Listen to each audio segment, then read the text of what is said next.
Ну, у нас, вы поняли уже, да, что сегодня не так много народу, вот, но с учетом, я думаю, что это просто проблема майских праздников, хотя, в принципе, мы вроде бы разговаривали с Валерием Алексеевичем, что у нас будет возможность побольше ребят сагитировать. Я в данном случае думаю, что мы, тем не менее, начнем, потому что Карлос приехал, и он с удовольствием готов и хотел пообщаться с вами, пусть в таком небольшом количестве. Собственно, я вам представляю Карлоса Иса. Он представляет сегодня в Москве университет УНИР. И думаю, что о себе он расскажет гораздо больше и лучше.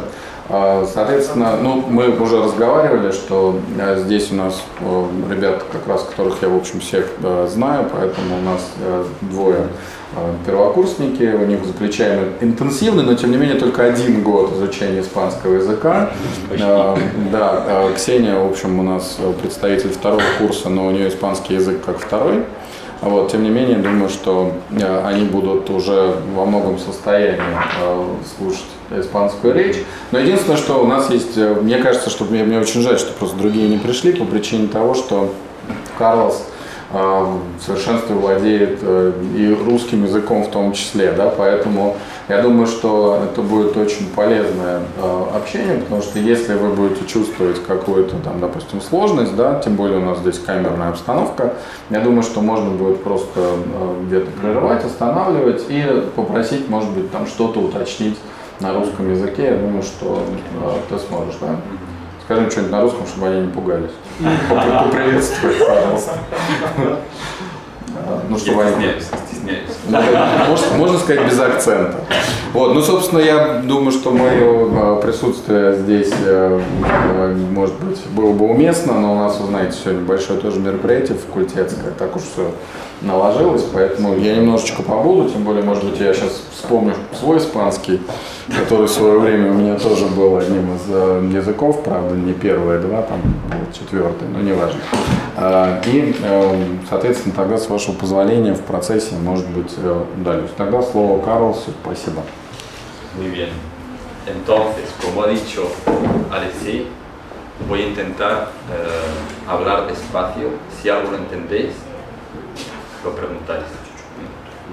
Entonces, Denise, ¿te llamas Denise? Ksenia. Ksenia. Ksenia. Ksenia. Ah, entonces Ksenia. Muy bien.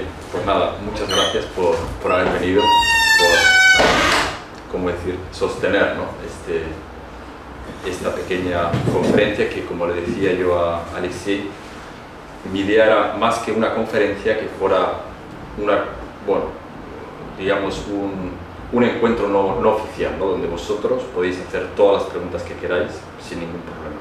Yo he preparado aquí un PowerPoint que puede ser muy aburrido. Si es aburrido, lo decís, cortamos y hablamos de lo que queráis. No tengo ningún problema y no me voy a ofender para nada. ¿Bien? Todo se entiende. No hablo rápido, ¿no? Hablo normal. ¿No? Muy bien. ¿Tú entiendes también, Josh? No, я тоже немножко понимаю. Muy bien. Entonces, bueno, me llamo Carlos Iza. Soy español de Madrid. Nací en Madrid hace 40 años ya. Bien, estudié empresariales en Madrid, en la Universidad Autónoma. Empresariales es management, digamos ahora.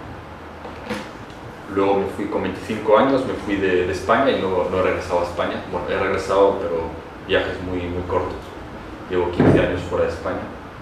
He estado en Italia viviendo 11 años, en Roma. Un país increíble también, muy bonito, y gente muy buena.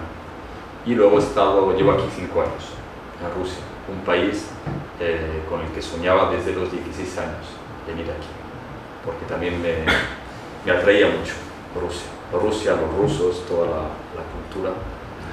La gente se pone cara un poco rara, ¿no?, cuando sí digo... Pero sí, bien, y hoy quería hablar un poco haceros una especie de explicación de en qué situación se encuentra España desde un punto de vista económico y cuáles son las posibilidades de encontrar en Rusia, por parte de España, un partner seguro, un partner con el que se pueda crecer. He dicho, yo estudié Economía y Comercio, Management, mejor dicho.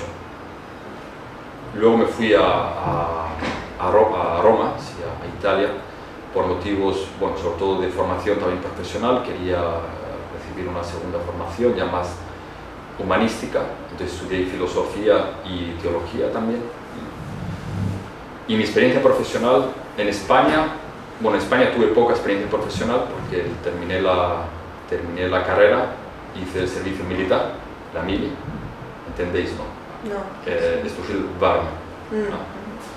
Es un año nada más. En España era muy tranquilo. No, bueno, aquí también es un año, si no me equivoco, ¿no? Aquí también es un año. Sí, es un año.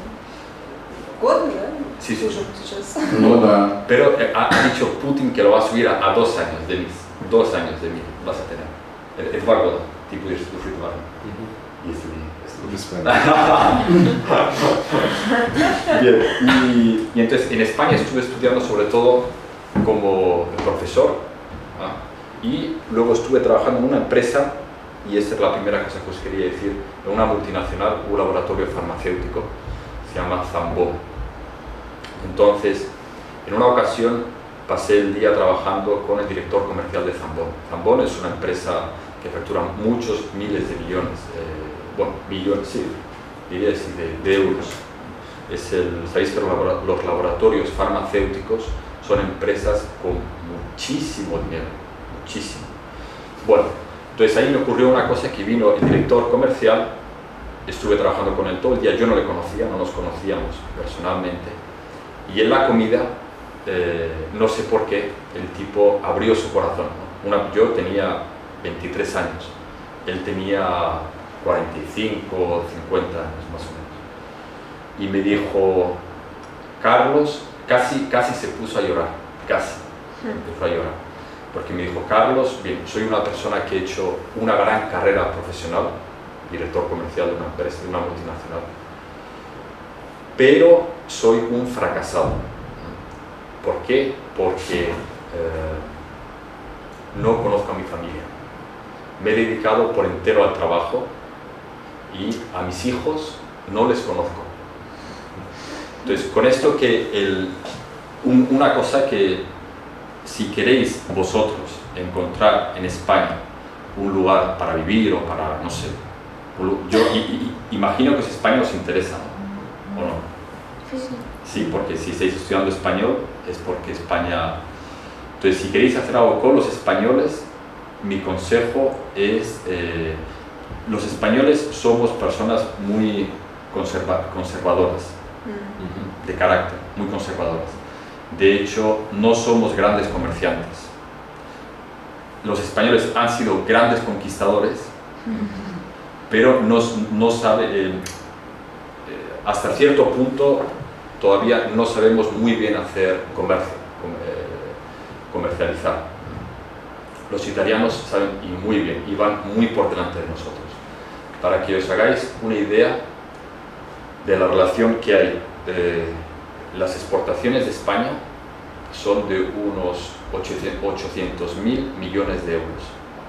De esos 800.000 millones de euros, solo con Rusia tenemos 7.000, 8.000 millones.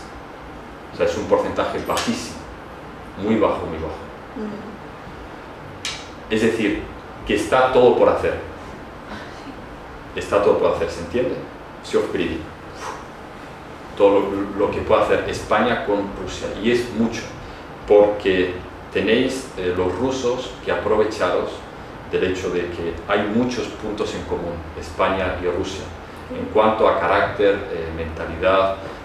Yo me encuentro mucho más cercano a los rusos que a un alemán, por ejemplo. Les quiero mucho a los alemanes, pero veo mucho más común con los rusos, yo como español, que con los alemanes. Pero hay un problema, que es que hay un desconocimiento, por lo menos de parte de los españoles, de Rusia.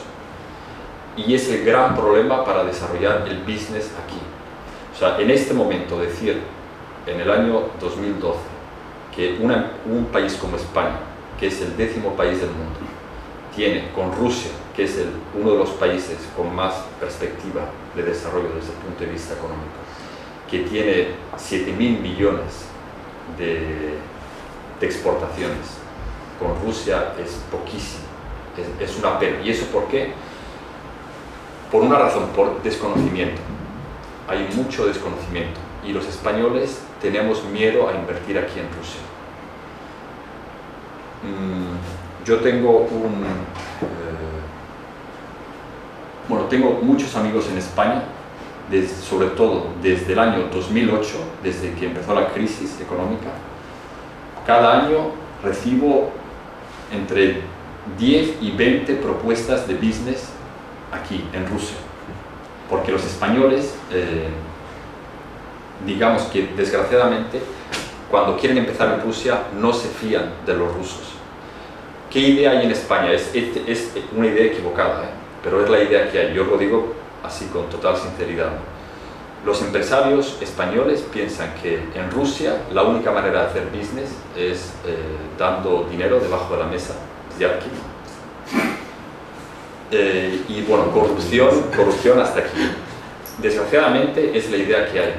Eso es falso. Yo he tenido la suerte en el colegio, en la escuela donde estudié, me hice muy amigo de una persona con la que luego estudié también en la universidad y que en este momento es el director de Zara. ¿Sabéis? Zara es la empresa de... Sí, sí. Es el director de Zara en Rusia y los países de la SNG, ¿no? Entonces viene por aquí 5 o 6 veces al año, más o menos. Y bueno, él me ha presentado al director de Zara de aquí en Rusia. Zara es la primera empresa de España, una de las primeras empresas de España aquí en Rusia. De hecho, para Zara el mercado más importante es Rusia, porque me dice mi amigo siempre, Alberto se llama, que los rusos gastan más de lo que tienen. Entonces compran continuamente ropa, sobre todo ropa, ¿no? Está muy de moda. Y me dijo, Carlos, nosotros en Rusia nos va muy bien. ¿Por qué? Porque conocemos Rusia, porque sabemos desde dentro cómo piensan los rusos y no hemos dado ninguna vez ni un rublo debajo de la mesa. ¿Se entiende, no? Decía aquí. Nunca. Y somos número uno. Entonces, ¿qué quiero decir? Que España, para entender cómo se trabaja en Rusia, lo que tiene que hacer es venir a Rusia, invertir y conocer desde dentro el país.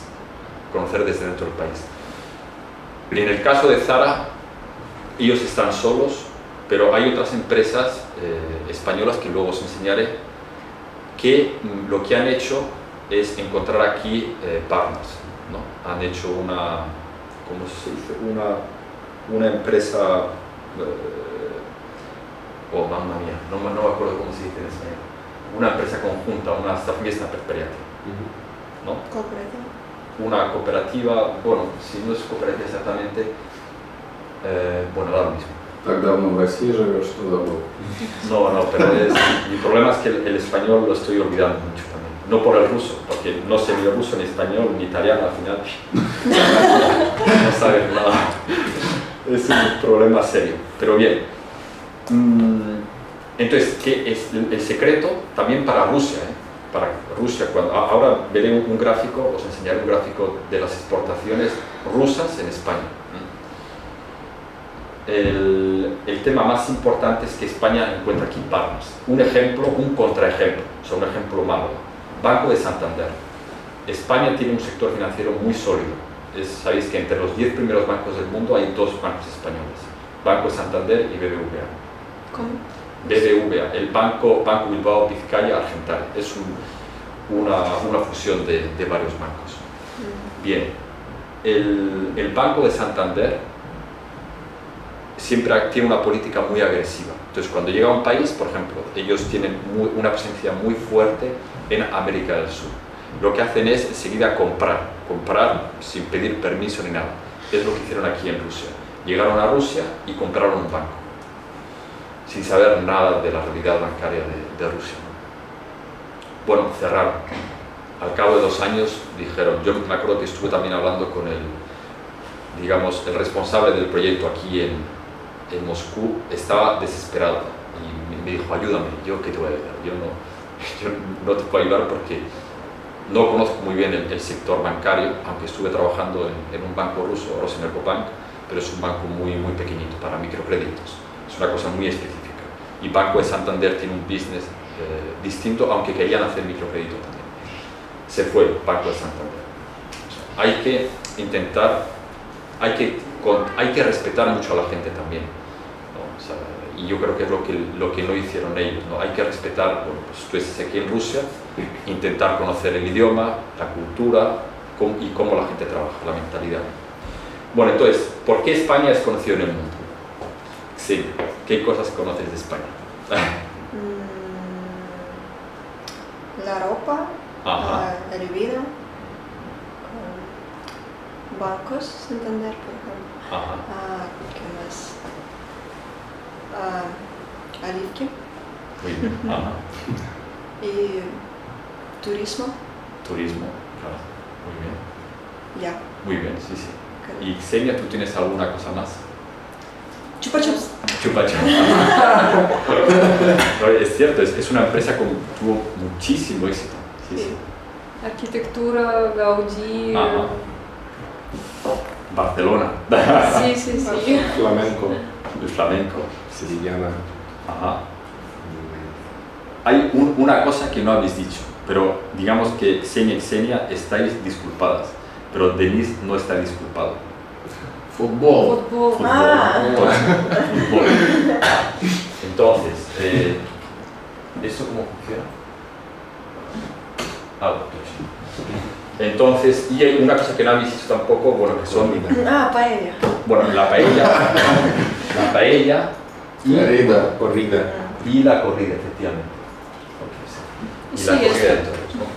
El fútbol, bueno, el fútbol como siempre ahí el fútbol en primer lugar, desgraciadamente. Mi padre fue futbolista y yo juego al fútbol también, no tan bien como Alexei, pero juego al fútbol también.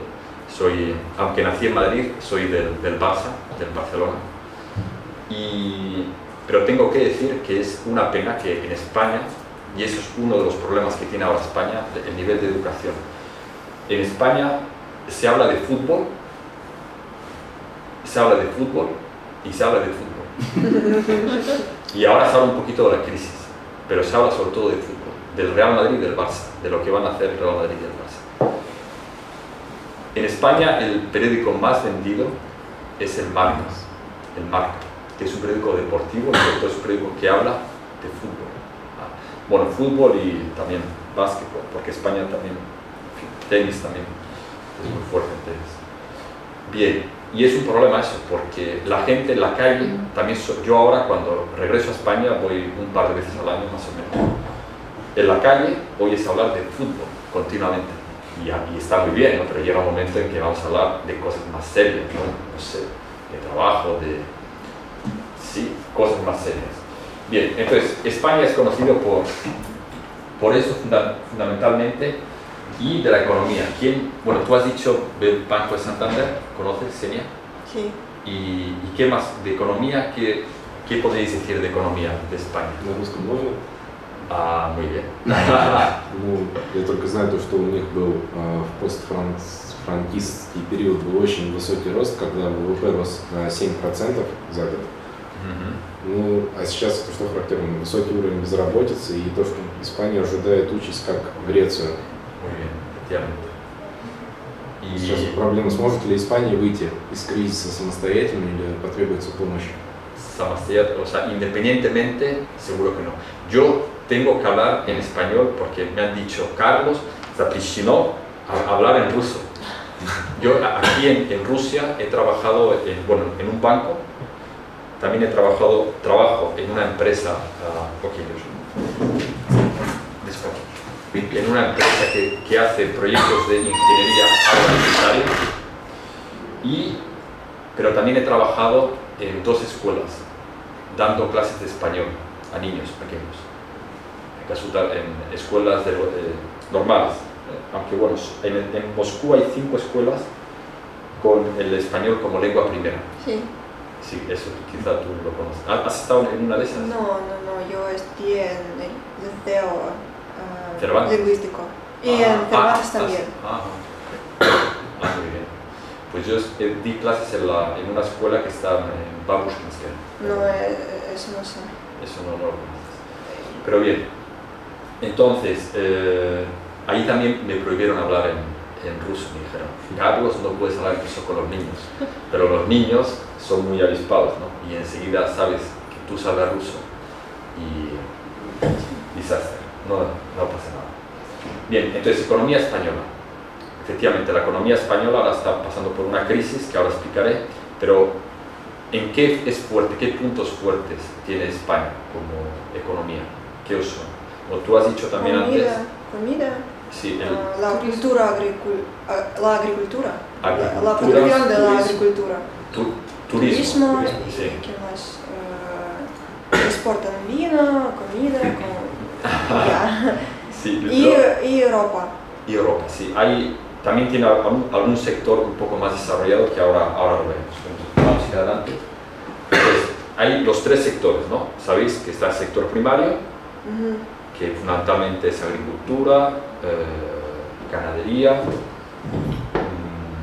y pesca. Construcción, pues. No, la construcción la metemos en el sector secundario. Sí. Entonces, sector primario, bueno, por ejemplo, pesca, ¿no? España tiene una de las flotas pesqueras más grandes del mundo, tiene 4.000 kilómetros de costa, por ser precisamente una península, y está en una situación geográfica muy buena. Política, históricamente, fue muy importante por el estrecho de Gibraltar y, bueno, el descubrimiento del Nuevo Mundo, entonces, pero yo no voy a hablar de historia de España, que es un poco aburrido. Pero esta, por ejemplo, es una foto del puerto pesquero de Galicia, que vamos, ahora no recuerdo exactamente dónde está, en qué ciudad está, no sé si es La Coruña, pero bueno. Luego, ese es el sector pesquero, ¿no? Sector ganadero. Bueno, pues también España es, de hecho, bueno, digamos, un buen importador del sector vacuno, sobre todo. En España están muy desarrolladas las granjas de ganado vacuno y ganado porcino. Bueno, y también, por supuesto, pollo. Sabéis que en un país, cuando empieza a desarrollarse, lo primero que hay son granjas avícolas de aves, sobre todo gallinas, ¿no? Después son los cerdos, el porcino y después el vacuno. ¿Se ha entendido? Начале курицы, потом выращивают свиней, и потом коров. ¿Ok? Bien. Bueno, aquí está el cerdo ibérico, que es una raza de cerdo muy famosa en España, es el jamón de pata negra, que son cerdos que de hecho ellos crecen en el campo abierto. Por eso es un producto muy caro, pero también muy exótico, ¿no? Y a la gente le gusta mucho. Y por supuesto lo que también decíais, el vino. Los viñedos son inmensos. Yo estuve trabajando también en un proyecto de colaboración entre España e Italia, y resulta que una gran parte del vino, de las uvas que crecen en España, se las llevan a Italia, y allí en Italia hacen el vino, luego le ponen la silla del vino italiano y lo venden mucho mejor que el vino español. El vino español es muy bueno, yo creo que no es el mejor del mundo. A mí me gusta mucho el vino chileno, por ejemplo, es un vino muy bueno y de precio también muy bueno, o sea, es económico. Pero desde luego el vino español está a la altura del vino francés y del italiano, sin problemas, pero no sabemos hacer marketing los españoles, entonces se vende menos. Sí. Sector secundario, no, fundamentalmente es industria pesada, el sector energético y la construcción. En España, en el norte de España, sobre todo en Bilbao, está muy desarrollada la industria de la siderurgia, ¿no? el hierro, el trabajo de grandes metales, ¿no? La foto que hay arriba a la derecha. En Asturias hay carbón, yacimientos de carbón, que yo pienso que esta foto no es de Asturias, es posiblemente que sea de Siberia o de uno de los sitios, porque tengo un amigo, un trader español, que vino hace 3 meses aquí a Rusia y me dijo: Carlos, me dedico ahora a vender carbón a los chinos. Los chinos consumen muchísimo carbón, muchísimo, porque es un país que está, bueno, sabéis, el sector energético es un sector clave para el desarrollo de un país. Es lo más importante. Si no hay energía, no hay desarrollo. Entonces, España está muy pobre en eso. España importa el 75% de la energía que consume. O sea, solo produce el 25%. ¿Con qué? Con presas. Presas es lo que es una presa. Pantanos, platina. Sí, sí. Luego con energía eólica. Somos el país número 1 de energía eólica en el mundo. Pero claro, es una cosa un poco, no ridícula, pero no sé, a mí me da un poco de... Bueno, aquí he puesto, esto es un poco en plan de broma, son los molinos de Don Quijote de la Mancha, que están ahí en el centro sur de España, en la provincia de Ciudad Real. Pero eso sabéis que era para producir trigo, perdón, para producir harina, para moler el trigo. Sin embargo, eso es para producir energía. Bien, y entonces España produce también carbón. En el norte de Asturias hay yacimientos de carbón, pero el carbón que tiene España es un carbón muy malo, muy bajo en calorías. Y por eso mi amigo, el español, decía: Carlos, tenemos que conseguir aquí comprar carbón en Rusia y venderlo en China. Es un gran negocio ese, porque además tiene frontera Rusia con China, en Nakhotka, y ya llevan a Nakhotka del este y luego... Pero es muy difícil porque el volumen que quiere esta gente, los chinos, es un volumen de 100.000 toneladas al mes. 100.000 toneladas al mes son 3 trenes cada día que salen llenos de carbono. Cada día, imaginaos. Por ahora no hemos hecho nada. Pero el sector secundario muy importante y España muy deficitaria. Lo único que aporta España en este momento es la tecnología de los molinos de viento. Energía eólica se llama. Y luego la construcción.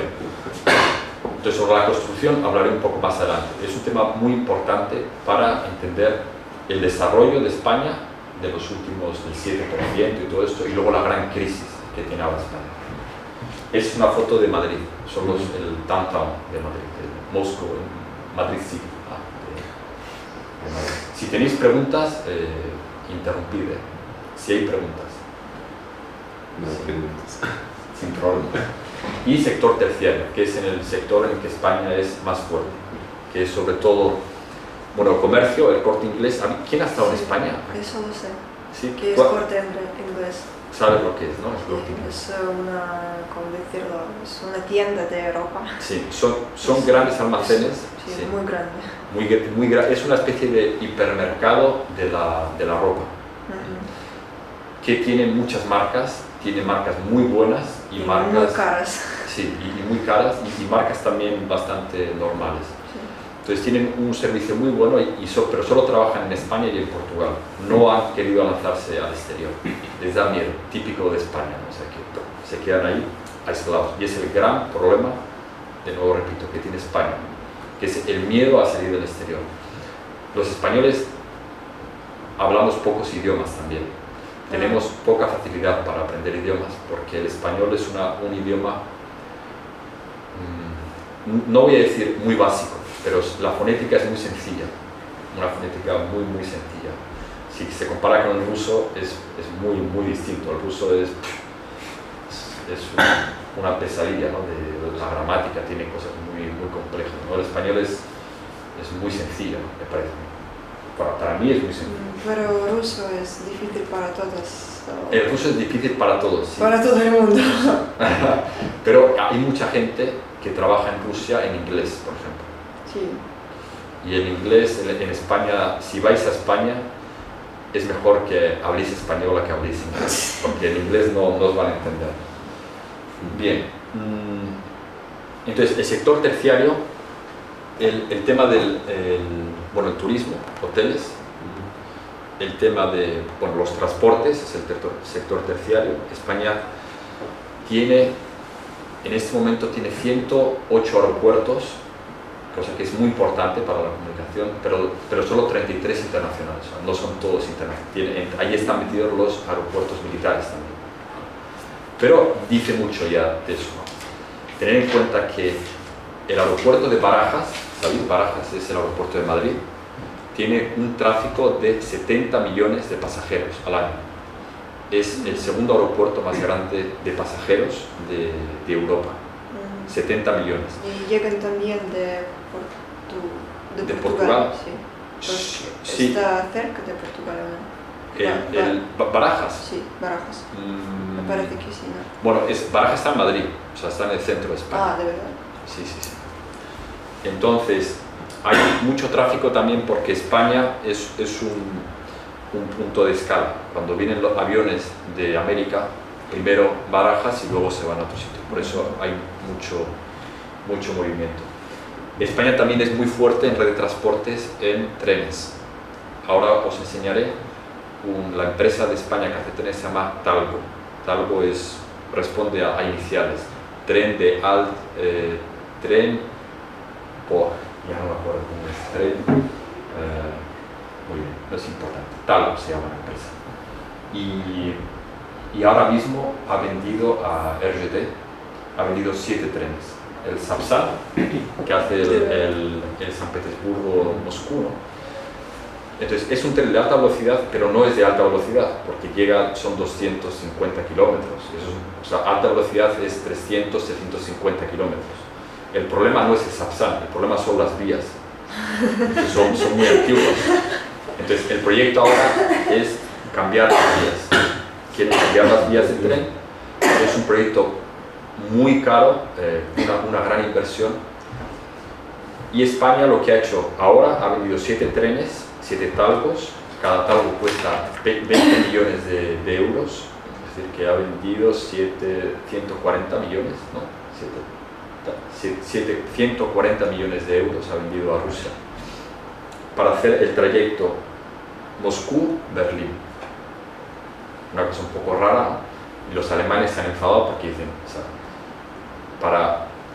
un tren desde Rusia que va a llegar a mi país, no me lo compras a mí, se lo compras a los españoles. Sí. Pero bueno, eso yo creo que ha servido porque el año pasado fue año España-Rusia, entonces llegaron a una serie de acuerdos, entre ellos era Talgo. Bien, y luego la construcción. La construcción, en ese sentido, quiero meter aquí en el sector terciario el tema de viviendas. En España es el primer país del mundo de viviendas por familia. Tiene un porcentaje un ratio de 1,58 viviendas por una familia. O sea, en España hay 27 millones, casi 28 de viviendas, y hay 18 millones de hogares. Sí, Achak. 18 millones y 27 millones. Entonces hay muchísimas viviendas y es el gran problema que tiene ahora España como crisis económica. Tener en cuenta que España en el año 2005 construía más viviendas que Alemania, Italia y Francia juntas. En el año 2005. Y ahora explicaré. Bueno, esto lo paso rápidamente para que España es la renta per cápita, el poder adquisitivo por regiones. Entonces, como siempre, el sur es la zona más pobre del país, Andalucía, y Castilla-La Mancha, aquí es donde hay mucho vino, aunque el mejor vino está aquí, en La Rioja, y en esta parte de aquí, que se llama, son los Vega Sicilia, son los, ¿cómo se llama la denominación de origen? Bueno, ahora ya me vendrá la denominación de origen. Bien, Madrid también es una región muy rica, es de las más ricas de España, sobre todo porque ahí está muy concentrado el business financiero. Y Barcelona, entonces toda la zona de Cataluña, tradicionalmente era la zona también de comerciantes, porque de hecho toda la costa mediterránea lo que ha hecho históricamente es favorecer el comercio exterior. También en Santander, bueno, yo soy de aquí de Madrid, pero toda mi familia es de Cantabria, es una zona preciosa, no sé si tenéis ocasión de ir, el norte de España. La gente en Rusia conoce Barcelona, ¿no? Y la costa mediterránea, pero yo lo que digo siempre a mis amigos rusos que van de turismo a España es que tienen que conocer el norte, porque el norte, bueno, es impresionante, es mucho más bonito que el... La única cosa es que el mar no está está un poquito más frío que el Mediterráneo. El mar Cantábrico, que es el Océano Atlántico, es un poquito más frío, pero es una zona preciosa. Y es una zona muy rica también, porque hay industria. Bien. La crisis, ¿no? Entonces, explico rápidamente en qué situación se encuentra España, o sea, la historia, ¿no? ¿Qué es lo que ha ocurrido, ¿no? En España? 1998. Está en el presidente del gobierno, Aznar, que era de derechas, digamos. Últimamente, los últimos 30 años han estado socialistas, gente de izquierda. Pues Aznar estuvo de derechas, estuvo 8 años. Entonces se le ocurre la ley del suelo. ¿En qué consistía la ley del suelo? Muy sencillo. En España hay mucho terreno rústico. Rústico es terreno no urbanizable, donde no se puede construir, donde se puede cultivar pero no construir. Entonces dijo, vamos a hacerlo urbanizable. Entonces los ayuntamientos, ¿entendéis palabra ayuntamiento? Administración. Sí. Ellos lo que pueden hacer es vender el terreno, o sea, lo urbanizan. Cuando se puede construir, el terreno es más caro, ¿no? Aznar dijo, si doy la posibilidad de que se hagan muchos edificios, el precio de la vivienda baja. O sea, hay más oferta, la demanda es la misma, el precio baja. Entonces, las familias se pueden comprar desde pequeños, o sea, jóvenes, con 20 años, 25 años, pueden comprar su vivienda. Eso es lo que él pensó. Entonces, vamos a urbanizar terrenos, urbanizar, que se pueda construir. ¿Qué es lo que ocurrió? Empezaron a construir. Se empezó a construir mucho y empezó a subir el precio curiosamente, empezó a subir el precio del metro cuadrado. En España, en 1997, el precio era 1.000 euros metro cuadrado. En el 2002, el metro cuadrado ya estaba casi por 2.000 euros. Había subido casi el doble. Pero bien, España seguía adelante, gracias a Dios había un crecimiento económico favorecido precisamente por la construcción. Año 2002, el gobierno propone una reforma laboral, reforma de trabajo, que daba más flexibilidad a las empresas para contratar y para echar a la gente. Entonces, ¿qué es lo que ocurrió? Que hay mucha construcción, hay mucho dinero, porque fue un momento de boom también económico, un momento de boom económico favorecido por los tipos de interés. En el año, a partir de 2001 creo, más o menos 2001, los tipos de interés en Estados Unidos estaban muy bajos. Todo lo que pasa en Estados Unidos se refleja luego en Europa. Entonces, tipos de interés bajos, pues los bancos dan, o sea, el dinero no vale nada, ¿no? Entonces se puede dar grandes préstamos, ¿no? Empiezan o sea, con esta reforma laboral lo que ocurrió es, hay trabajo, sobre todo trabajo en la construcción, la gente dejó de estudiar.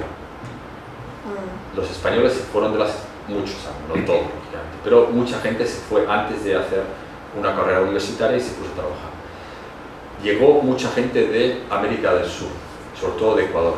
Eso yo me quedé impresionado. Yo me fui de España en 1996 y cuando en el año 2001 regresé para hacer cosas tal, en las tiendas, en los supermercados, hipermercados, eran todos ecuatorianos, no había ningún español. Y ahora en la población ecuatoriana, no sé si llega al 1.000.000 de personas, o sea, es muchísimo. Y todos trabajan en el sector servicios. ellos tienen la ventaja del idioma, es el mismo idioma, y tradiciones más o menos iguales. Entonces, viene mucha gente a trabajar y la economía está, claro, los bancos también lo que están haciendo, que es, tipo de interés es bajo, ¿no? Como el tipo de interés es bajo, yo lo que tengo que conseguir es dar préstamos con tipos de interés altos. Pero para dar un tipo de interés alto, ¿qué es lo que tengo que hacer? Buscar a gente con riesgo. Es decir, ¿qué clientes son personas con riesgo? Son las personas que tienen un trabajo inestable, que tienen un sueldo bajo y que no tienen propiedades, ¿no? Más o menos. Es un cliente con riesgo. Pero tú precisamente, como eres un cliente con riesgo, yo te doy 5 y tú mañana me das 15. No, hablo así. ¿Qué es lo que ocurrió? Que los bancos dicen, como veían que el precio de la vivienda subía, en el año 2005 el precio casi llegó a los 3.000 euros, que es una burrada. Ahora tengo los datos por ahí, luego os los daré si queréis, pero subió muchísimo. Entonces los bancos decían, me da lo mismo que tu cliente seas una persona con riesgo. ¿Por qué? Porque si no me devuelves el crédito, yo me quedo con la casa, y como el precio de la casa está subiendo, yo voy a recuperar el dinero. ¿Entendéis? No lo habéis entendido. Una vez más. Entonces aquí, mira, aquí. Eso si se explica aquí, es sencillo. Entonces, vamos a ver.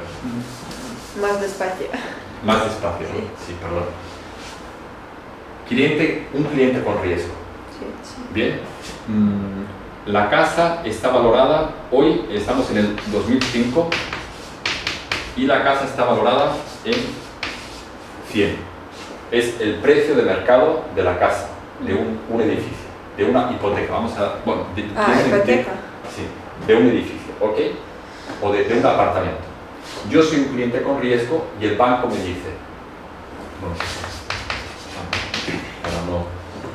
el banco me dice, mira, yo te voy a dar una hipoteca, o sea, un crédito hipotecario, por 120 para que compres esta casa. Y te lo doy por un tipo de interés, vamos a poner un tipo de interés alto porque eres una persona con riesgo, ¿no? Una persona con riesgo. Un interés del, bueno, vamos a poner aquí, eso es una obra, se acaba de decir. Tipo de interés. Habitualmente, cuando se da un crédito hipotecario es para comprar una casa. El crédito se tendría que dar por 100, no por 120, ¿no? O sea, aquí el banco está dando 20.000 euros, por ejemplo, de más. ¿Por qué? Porque el banco quiere provocar a los clientes, ¿no? Quería provocar a los clientes. El banco dice, y si no me paga el cliente, si no me paga Carlos, por ejemplo, que no tiene ni un duro, ¿no? Me da lo mismo. ¿Por qué? Porque en el año, si le espero 2 años más, el precio no va a ser 100. El precio va a ser, del edificio va a ser 150, por ejemplo, pensaban ellos. ¿Eso lo entendéis? Entonces, para el banco no es un riesgo, porque si el cliente no me devuelve el crédito, ¿no? Yo después vendo la casa, no voy a perder dinero. Bien, entonces yo, Carlos, que no tengo nada, recibo 120, me compro la casa y con 20 me compro un coche, me empiezo a viajar, tal, o sea, gasto lo que no tengo. Sí. Entonces, esta es la situación de España. Estaba la economía muy, ¿cómo decir? Estaba con muchísimo dinero que venía de deudas, o sea, economía familiar, es decir, las familias se habían endeudado. Los bancos, para dar estos créditos, lo que habían hecho era acudir a entidades financieras internacionales también, porque decían, dame más, yo no tengo más dinero, entonces pedían dinero, eran préstamos. O sea, España estaba endeudada, tenía una gran deuda, y por eso la economía iba adelante, pero era ficticio. Llega el 2008 y nada, los bancos dejan de dar dinero, ya no dan dinero, empiezan a pedir los intereses, la gente no puede dar intereses, los inversores ya no quieren más invertir dinero porque ven que está, sobre todo cuando cayó Lehman Brothers, ¿no? Pues ya dijeron, aquí se cierra todo, no hacemos nada más. Y se produce una recesión. La economía española empieza a caer, y empieza a caer en picado. Y de hecho tuvo en el año 2011, creo que hay un gráfico aquí, así, aquí lo tengo. ¿Veis aquí la variación del PIB? O sea, cómo España fue creciendo esos años. Y en el año 2009 tuvo una recesión del 3,7%, que es una burrada. Luego el 2010, 2011 pues, y 2012 dicen que la cosa está un poquito mejor, ¿no? Pero de todas maneras está muy mal. Yo siempre que hablo ahí con mis padres o con amigos, está muy mal la cosa en España. Ahora vamos a ver unas tasas de desempleo, ¿no? Son la evolución de las tasas de desempleo. Yo cuando terminé la carrera universitaria, terminé en el año 93. Cuando yo empecé en el año 89 y me dijeron, Carlos, lo vas a pasar muy mal cuando termines, porque va a haber una crisis. Y efectivamente, fijaros, 24% de desempleo cuando terminé la carrera. Pero me fui a la mina, a exclusivarme, y ya entonces después encontré trabajo y bien. Fue cayendo el desempleo, ¿no? Y en el año 2008, ¿no? ¿Ves? Es cuando empieza a subir la tasa de desempleo. Esos son porcentajes oficiales. Yo soy convencido que hay mucha más gente que... O sea, hay que tener en cuenta que la gente que está trabajando en este momento está trabajando en base a la reforma laboral del año 2002, que son condiciones muy precarias. Condición precaria, ¿cómo traducir? Precaria, o sea, nie очень надежные условия. O sea, muy неестабильность. Bien. Entonces, más adelante, ¿cuál es la salvación, ¿no? de España? Como de cualquier otro país, es la competitividad. Que sean competitivos. Se entiende, ¿no? La competitividad. Concurrentes, pasones. Entonces, aquí hay una serie de las típicas cosas que se dicen, ¿no? Variables de competitividad de un país: la inflación, la captación de capitales, ¿no? La evolución del Producto Interior Bruto, bueno, son cosas bastante elementales, y la cuota de mercado en ámbito, sobre todo en ámbito internacional, que es lo que yo quería un poco hablar, de qué es lo que está pasando ahora con Rusia, ¿no? Entonces, veis, exportaciones de España, esas son las cifras del año 2011, si no recuerdo mal, y casi todo lo exporta a la Unión Europea. 73%. Y de importaciones recibe también mucho de la Unión Europea. Es una especie, es la política de proteccionismo que tiene la Unión Europea. Rusia y España, ¿por qué no? No España y Rusia, sino Rusia y España.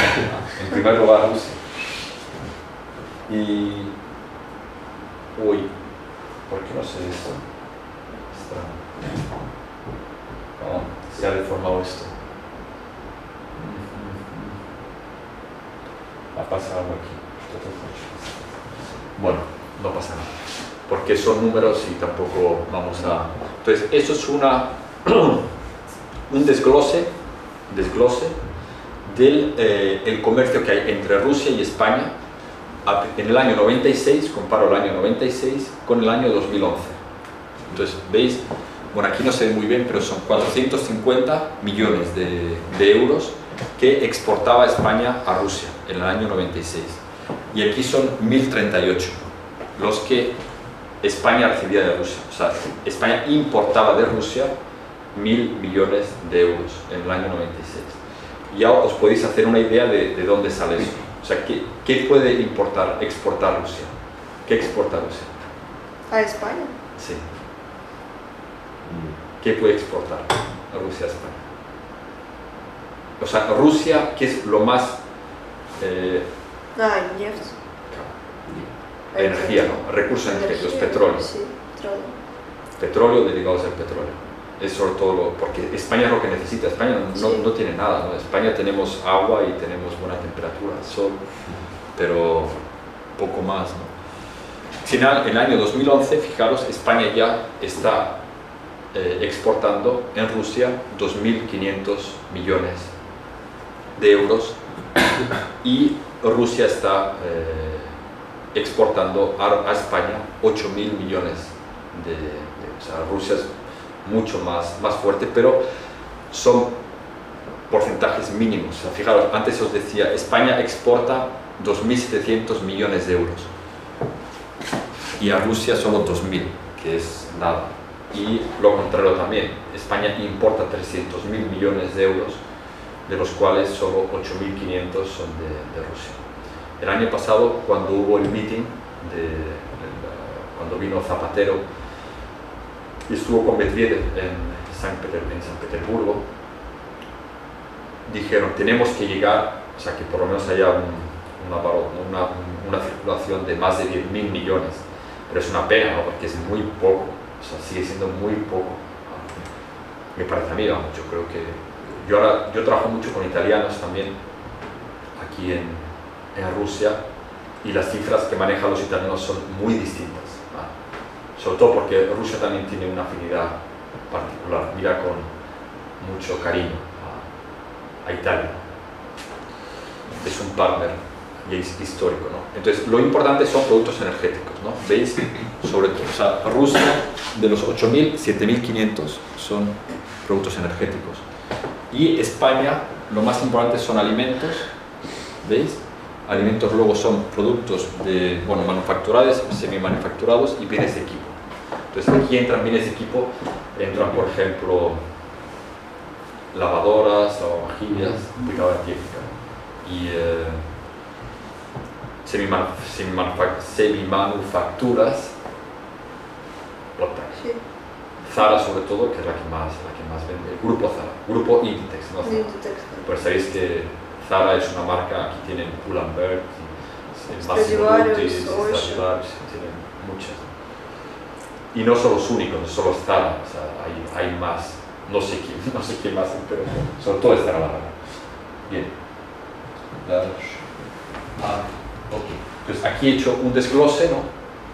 Productos energéticos, veis, petróleo y derivados, sobre todo lo que Rusia exporta a España. Y aquí sobre todo el papel de España en todo lo que son electrodomésticos, que lo que os decía antes, sobre todo la empresa líder española que trabaja aquí es Fagor. Ahora os voy a enseñar algunas fotos. Manufacturas de consumo, bueno, como veis, textiles, pues son 180 millones, que no son pocos, ¿no? Es lo más importante. Y luego calzado un poquito y los demás. Y la carne, los alimentos, que lo más importante son las frutas. España es famosa por las naranjas, ¿sabéis? Las naranjas de Valencia, ¿no? Son impresionantes. Pero yo no sé qué es lo que, en fin, lo que se trae aquí. Rusia es un gran consumidor de cítricos, sobre todo del limón, pero mucho limón. Pero el gran exportador de limón o importador aquí en Rusia es... América Latina, efectivamente. que me parece que Ecuador, ¿no? Sí, Ecuador tiene mucho y luego Argentina también tiene mucho. Argentina, sí. La empresa es San Miguel, concretamente, es una gran multinacional. Yo lo sé esto porque tengo un amigo argentino que viene todos los años a las ferias de aquí de Rusia, de cítricos, y siempre habla, nos trae limones de casa.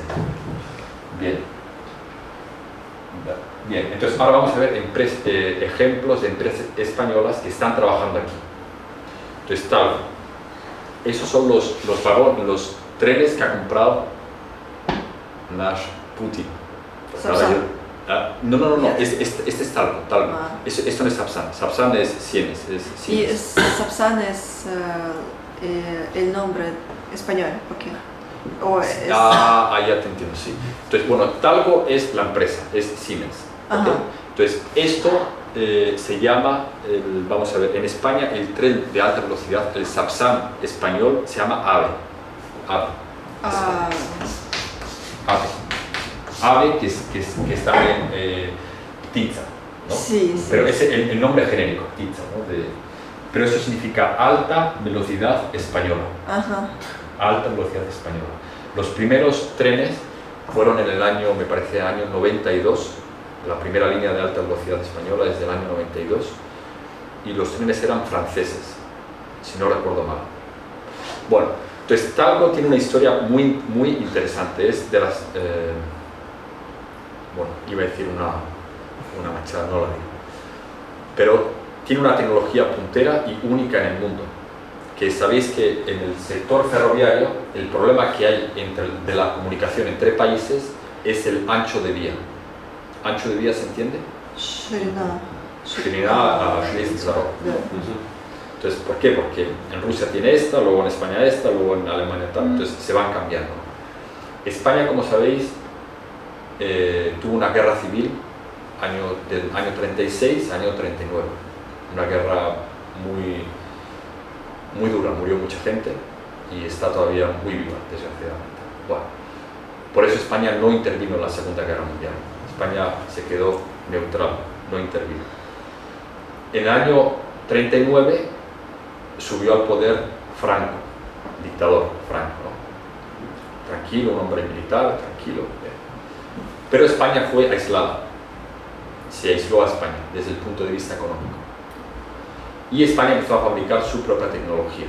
Y una de las grandes cosas que hizo en el año 40 fue un ingeniero, bueno, dos ingenieros vascos, de los cuales no me preguntéis el nombre porque no me acuerdo, hicieron ese sistema, que es, o sea, habitualmente los trenes, lo que tienen, si veis un tren, un vagón por debajo, veis que está el tren y se apoyan las ruedas, están toda la maquinaria, o sea, las ruedas están aquí metidas en el tren, ruedas por aquí, ¿no? O sea, está el vagón descansa las ruedas. Ajá. Esto es distinto. Esto se llama el tren pendular, sistema pendular. Es decir, el tren, el vagón, está en el aire, flotando en el aire, y está apoyado aquí en estas dos ruedas. Que esto se va ajustando al ancho de vía sin tener que parar el tren. Sin tener que parar el tren. O sea, el tren, cuando pasa, o sea, esto lo pensaron los españoles porque el ancho de vía español era distinto del de Francia. Y si España quería desarrollarse, lo que tenía que hacer era, bueno, un sistema, ¿no? Para que no hubiera problemas de comunicación. Porque, ¿qué es lo que pasa ahora? Por ejemplo, ahora, hoy en día, 2012, un tren que va de Moscú a Berlín llega a la frontera con Alemania, me parece que es, va a atravesar Bielorrusia, ¿o no? ¿A dónde va ese tren? Berlín, o sea, es Moscú-Berlín.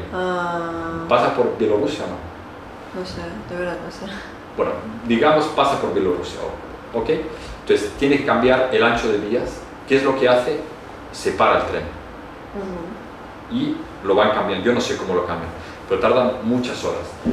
Con ese sistema el tren no se para, reduce la velocidad, va a 50 por hora y automáticamente se va cambiando el ancho de vías y se ahorran 7 horas el viaje. Entonces Talgo, ya digo, ahora ha comprado, RGT ha comprado 7 trenes. En Kazajstán solo hay Talgo, es lo que más funciona. Es de las grandes empresas españolas ahora que hay. Bueno, otra gran empresa es Zara, el grupo Inditex, que ya hemos dicho. Ahora mismo en Rusia tienen casi 300 tiendas. Yo me acuerdo cuando empecé a hablar con mi amigo del tema de Zara, tal, tenían 100 tiendas, eso era hace 2 años. O sea, tienen un proceso de expansión único aquí Zara. Es difícil trabajar ahí porque es un grupo muy cerrado, ellos hacen todo, controlan todo. O sea, no quieren que se hagan publicidad.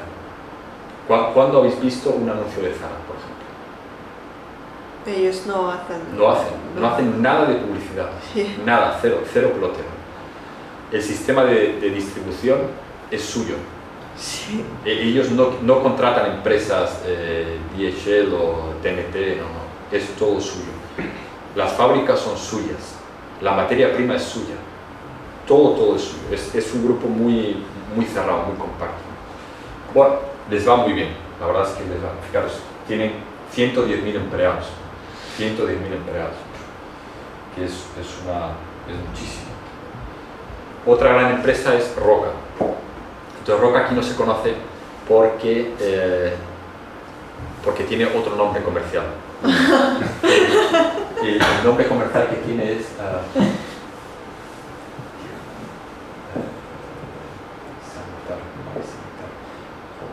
Da lo mismo. da lo mismo, ¿no? Tengo una memoria muy mala, ¿no? Pero bien, entonces Roca es una empresa que hace lavabos, santieje. Y llegó hace 10 años con 2 personas. Ahora tienen 20 fábricas, creo, más de 2.000 empleados aquí en Rusia. Yo estuve el otro día hablando con el director comercial, que llegó hace 10 años, Antonio Linares, y bien, él me dice: Carlos, el secreto de Roca en Rusia es que ha sabido trabajar en Rusia. O sea, Roca vino aquí y yo, cuando vine aquí, Antonio Linares me decía, yo estudié el ruso, yo empecé pasaron un par de años y pues, tuve muchos contactos con rusos, me enteré de cómo funcionaba el mercado y empezamos a vender y luego a fabricar.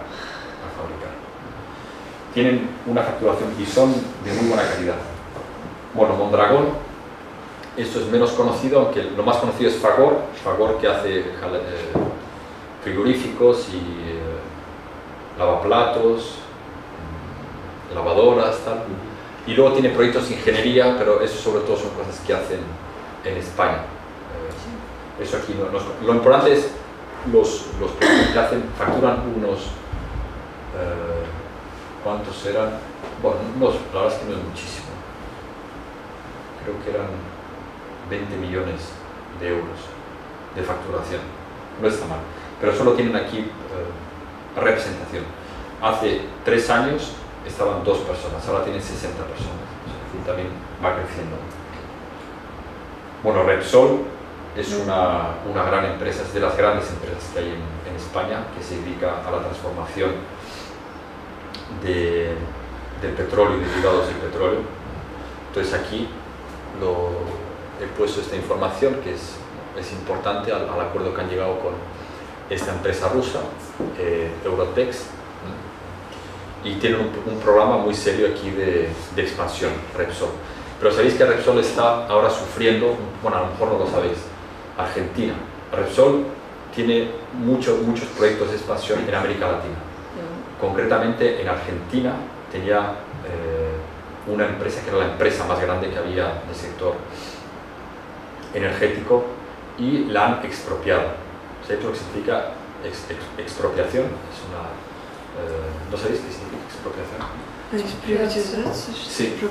¿No? ¿Privatización? Navarro. O sea, el gobierno lo que hace es se la quita, o sea, se la hace. Quita. Sí, la quita. O sea, o sea, si hay un verbo de hacer, hace que asuntarse una empresa privada. Yo privado tengo una empresa, pero el Estado dice, tu empresa me interesa, porque es importante para el desarrollo del país, y te la quita. Y dice, bueno, te voy a dar una compensación económica, pero la empresa es mía, porque tú estás aquí. Entonces Repsol ha pasado por eso en Repsol. Bolivia también ha expropiado una empresa española del sector de energía eléctrica, entonces está la cosa un poco, hay tensión. Bueno, Repsol, esta es la de Argentina, precisamente, esta es la que han expropiado, YPF, que es la gran empresa argentina. Otra empresa que hay aquí española, trabajando desde hace bastantes años, sobre todo trabaja en proyectos de ingeniería, sector petrolífero. Técnicas reunidas, Gestamp, también muy importante empresa, tiene una sede en Leningrado y tiene otra sede en Kaluga. Se dedican a hacer transformación de componentes de vehículos, sobre todo chapas, y les va muy bien. También tienen un gran sector gran desarrollo en el sector de la energía eólica. Pero aquí yo creo que hay muy poca energía eólica, aunque Medvedev... Me parece que no hay. No hay siquiera. Nada. Medvedev dijo, interesante. Dijo, de España dos cosas, pueden ser, bueno, tres cosas. Uno, el turismo, porque a España cada año llegan 50 millones de turistas, más o menos, ¿no? Es primero o segundo país, no, es el segundo país de Europa, después de Francia, de turismo. O sea, hay más turistas que en Italia. Pero rusos solo medio millón, que es muy poco. O sea, ¿entendéis? Ahí también hay una направление business que podéis trabajar, el tema del turismo, porque a los rusos les gusta España en principio, ¿no? Turismo, sol, playas, monumentos artísticos, tal, la gente más o menos normal, pero se trabaja poco, porque hay solo medio millón de rusos que van a España, eso es muy poco, me parece a mí. Sí. Porque los rusos van a Turcia. Sí, se van a Turquía. Turquía, sí. Sí, porque es más barato, pero yo creo que eso va a cambiar, porque Turquía no es un país que tenga... O sea, la estabilidad política es un factor de riesgo y la gente quiere tranquilidad, y España en principio es tranquila, ¿no? Gente pacífica. Bien. La segunda cosa y la tercera.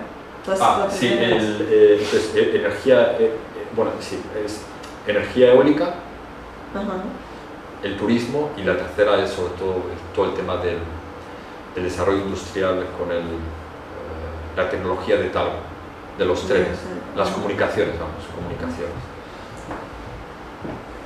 Una de las primeras empresas que llegó a Rusia cuando cayó antes de que cayera el comunismo, de hecho yo, cuando terminé la carrera universitaria, año 93, mandé mi currículum, resumé, a Campofrío, y me dijeron, si quieres ir a Moscú a trabajar, por favor, ven a trabajar, porque era el número uno en productos, en chorizos y todo ese tipo de cosas, número uno en Rusia.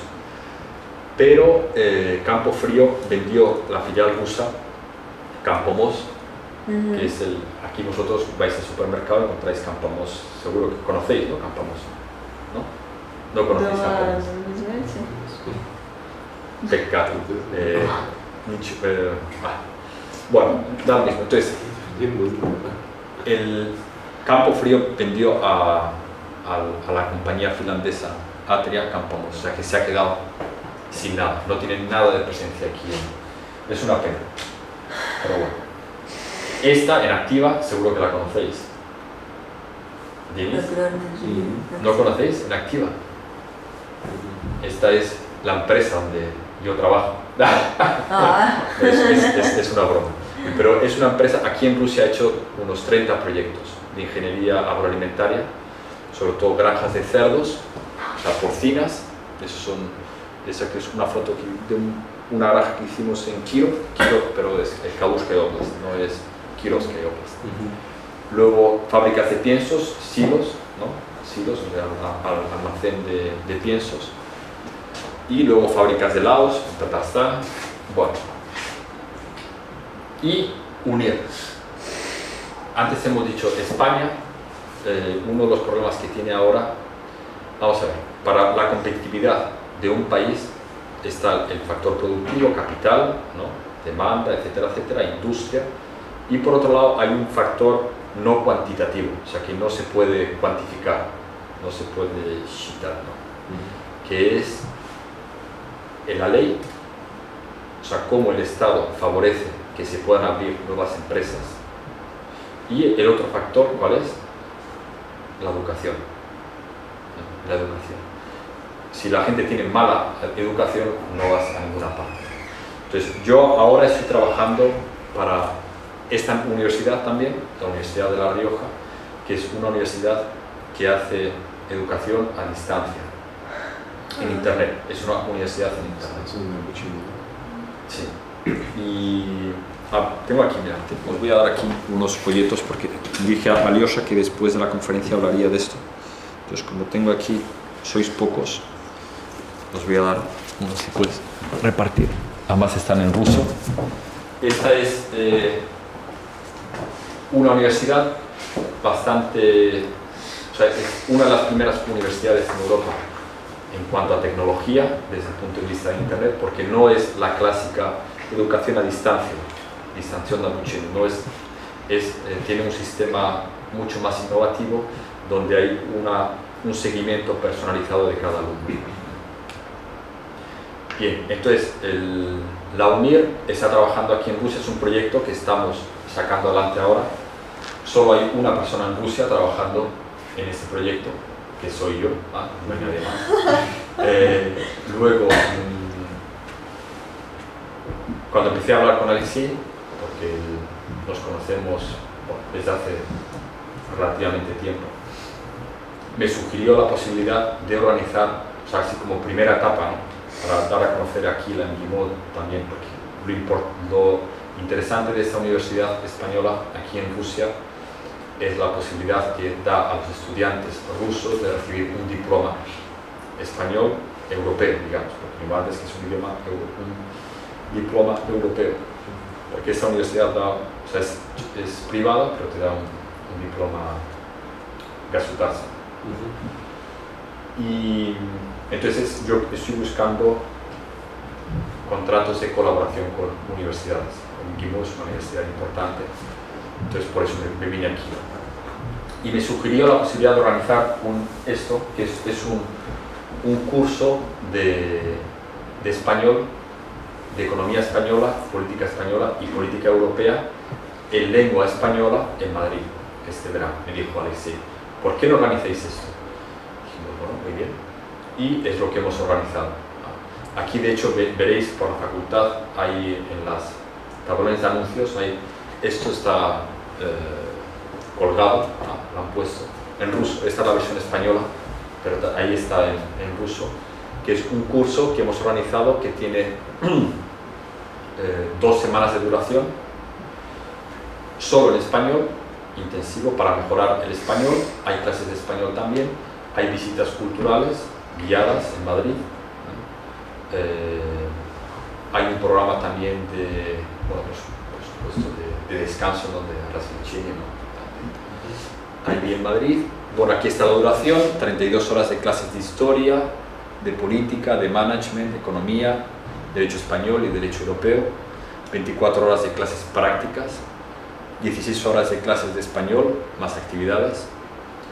Y luego, bueno, aquí el nivel que sí que he requerido, ¿no?, nivel B1 para que la gente, o sea, si me habéis entendido en esta clase no tenéis ningún problema, pero yo no sé aquí cómo están los... Luego se da un certificado también de la universidad, un diploma, certificado, no sé cómo, de participación. Y bueno, es una oportunidad de conocer la cultura española, etc. Bien, porca miseria, 5. Si tenéis alguna pregunta o estáis un poco cansados, no sé. Yo tengo solo una pregunta. Ajá. Sobre el sistema, ¿cómo se llama? Con la energía de viento. ¿Por qué le parece a usted divertido eso? ¿Divertido? Sí o no, o eso Bueno, me pareció. No, divertido en el sentido... divertido no es la palabra.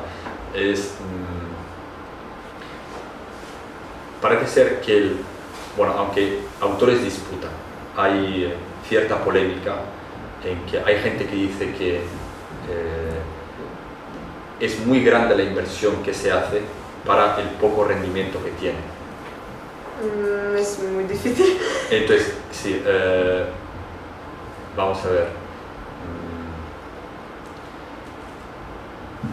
Как это сказать? Не стоит того.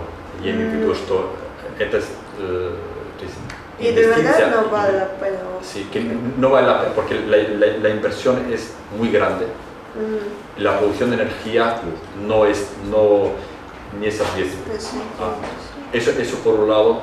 Por otro lado, es energía natural. Efectivamente, no hay contaminación porque es viento. sí. Eso es cierto, es energía pura, limpia, energía limpia. Sí. Pero por otro lado, yo este año he viajado por el norte de España, Ajá. entonces estás viendo montes y de repente ves molinos de viento, ¿no? O sea que es un espectáculo, ¿no?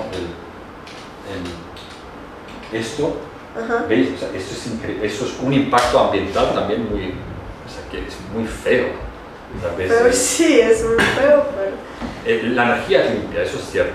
O sea, producen una energía limpia, pero no sé, hay una cierta polémica, pero yo no me voy a meter en la polémica. Ajá. Vale. Por eso lo bromeaba un poco, quizá. Es que yo estuve en el sur de España y Ajá. también lo vi. Los Ajá. vi, sí. Y entonces pensé, si es productivo, profitable o no. Yo no sé si produce ahora, lo digo de memoria, no sé si es el 6-7% de la energía. No es muchísimo lo que produce. Pero vamos, sí. Ujú.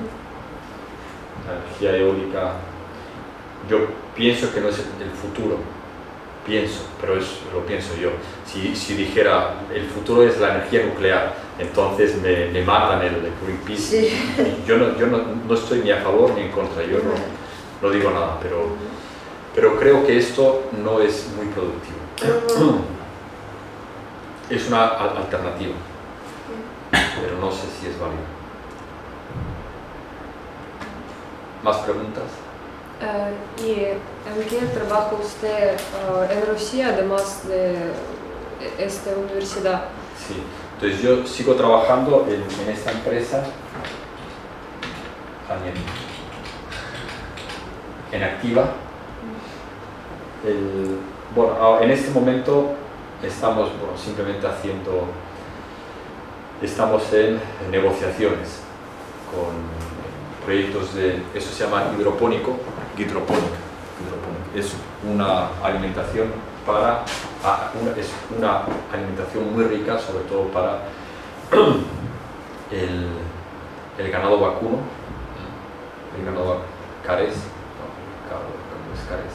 Cares, sí, en ruso es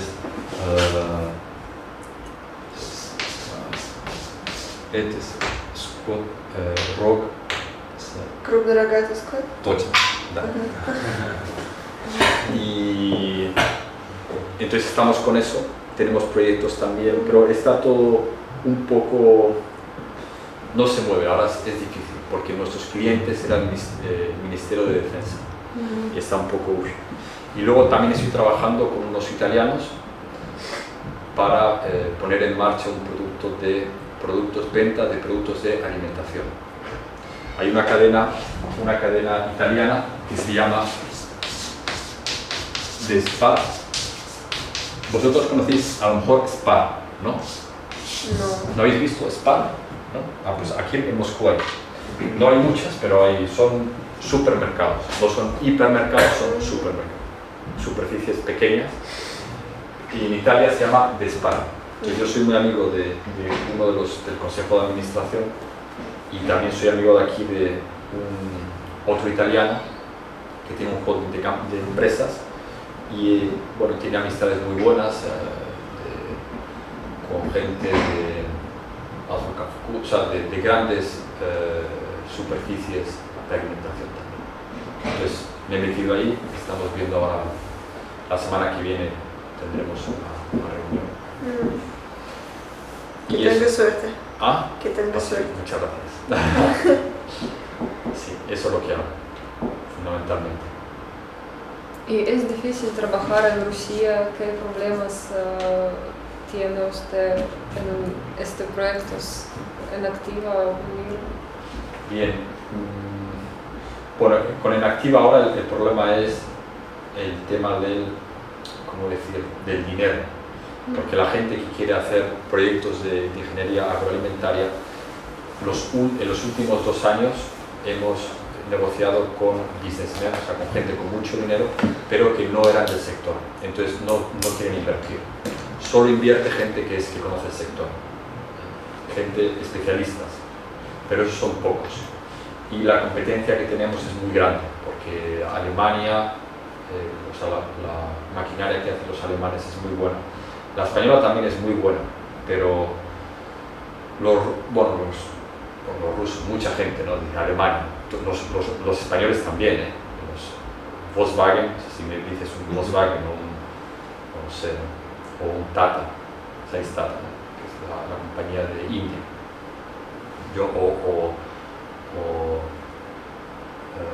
¿cómo se llama esta? Una compañía de Corea, Kia, ¿no? Pues yo prefiero Volkswagen a Kia, ¿no? Sí, sí. O sea, a mí me da más seguridad comprar Volkswagen que Alemania que Kia. Entonces tenemos problemas ahora con esto. Y el único problema que me encuentro aquí es la burocracia. Entonces, Rusia tiene, y es un problema serio porque ralentiza mucho la economía, la burocracia. La burocracia es una manera de conseguir dinero. Por ejemplo, ayer hice unas davierenas a un amigo mío, bueno, para que fuera a vivir a mi apartamento, bueno, para cosas de permiso de socorro. No, de permiso de socorro, digo yo, de Vremena Prajivana.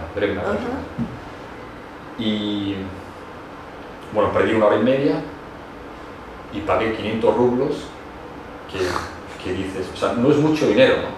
Pero son 500 rublos aquí, mañana 1500 aquí, luego entonces o sea, estás enriqueciendo a gente que no hace nada, no hace absolutamente nada, ¿no?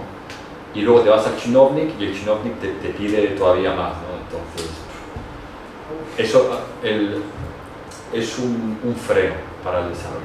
Pero yo creo que Rusia eso poco a poco se va simplificando y se puede hacer business, efectivamente, y se debe hacer business sin ir a Siatki. Yo nunca he dado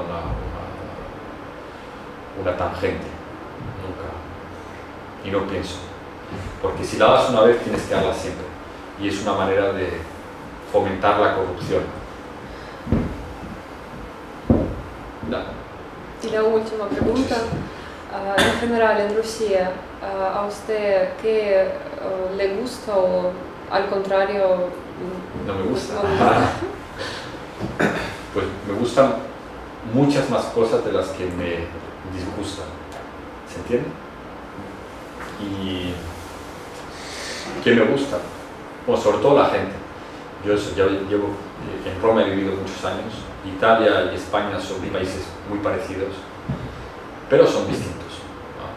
Y en Roma, yo he vivido fundamentalmente en Roma, es una ciudad preciosa, inigualable a Roma. Yo creo que no hay ciudad que se pueda comparar, ninguna en el mundo, ¿no?, con Roma. Soy un poco categórico.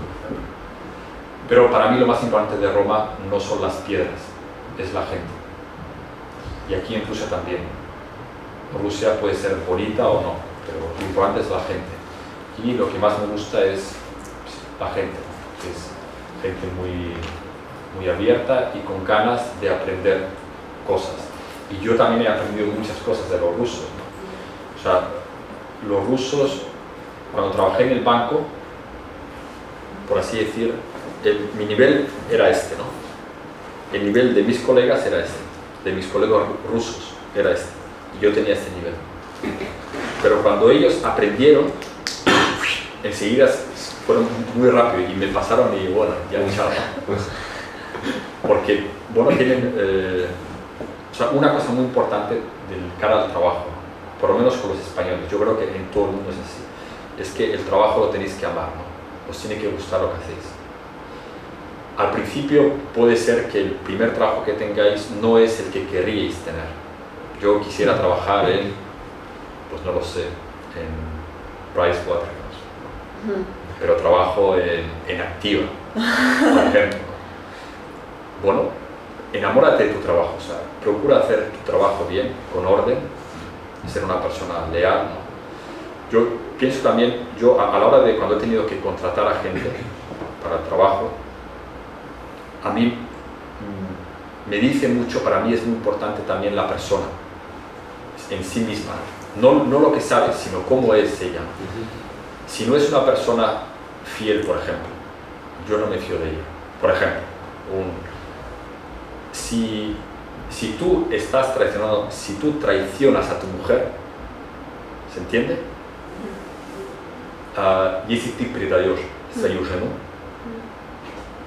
a mí en el trabajo, o sea, para ti lo más importante es tu mujer. El trabajo, o sea, me vas a robar, ¿no? Tú me vas a robar seguro. Entonces yo a ti no te contrato, o sea, tú no.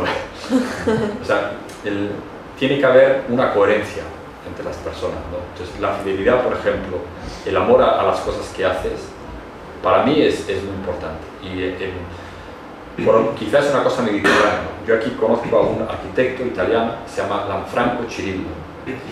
A lo mejor habéis oído hablar de él, porque sabéis que Putin tiene una dacha ahí en el sur, Mar Negro, ¿no? La dacha de Putin, ¿no? Que es $1 miliardo de dólares. Si vais a internet, Mar Negro, Putin, no es una dacha, es de Variet. Porque el arquitecto es este. Entonces, es una persona muy buena, tiene una relación también con el gobierno muy buena, y me decía, él ha llegado a tener más de 1000 empleados. Decía, Carlos, para mí lo más importante es la familia. Si mis empleados cuidan la familia, entonces les ficho. Y tiene unos equipos muy buenos, un equipo muy bueno hecho. O sea, gente coherente con su vida, ¿no? Que sabe ser fiel en lo pequeño. Eso no quiere decir que haya encuentros, es normal que haya roces, que haya rasnacleas, eso es normal. Pero coherencia, ¿no? Coherencia, ser una persona coherente. Esto es un poco, pero no sé por qué cuentos. Entonces eso me gusta a mí, lo que me gusta a los rusos, de Rusia, pues. El invierno me gusta mucho. ¿De verdad? Mucho más que el verano, sí. Me gusta el -20 y cielo limpio. -20 grados y cielo limpio, eso súper. Yo me he ido aquí he aprendido a patinar sobre hielo. Entonces, hace 3 años empecé a patinar sobre hielo en Sakolnik. Y me he ido el año pasado con -28 grados a patinar. No había nada, había muy poca gente, pero era chiste en hielo. Muy bueno. Eso me gusta mucho. Pero conozco muy poco Rusia. Muy poco. Conozco solo San Petersburgo, Moscú. Kazán también estuvo. Ucrania un poquito, pero Ucrania es otro país. Sí. ¿Y dónde vive usted en Moscú? Vivo cerca de metro Krasny Varota. Ahí. Entonces va a Sakolniki. Sí, puede Sí, ser. para patinar. Es muy cerca. Vale. Denise, pero no es obligatorio hacer preguntas. No hay preguntas. Muy bien. Pues nada, muchas gracias por la paciencia. Muchas gracias por su presentación. Y suerte. Es muy interesante.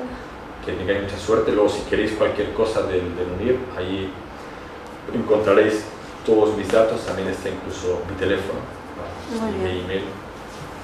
Y yo ya le he dicho a Dios que estoy aquí para cualquier cosa. Vosotros no sois de la cátedra de español, ¿no? ¿Cómo? No sois de la cátedra de español. Sois de Krasnoye Económica, ¿no? Los 3. Sí, no tenemos en nuestra universidad la cátedra de ¿no? español. ¿No? La tenemos, pero no es facultad.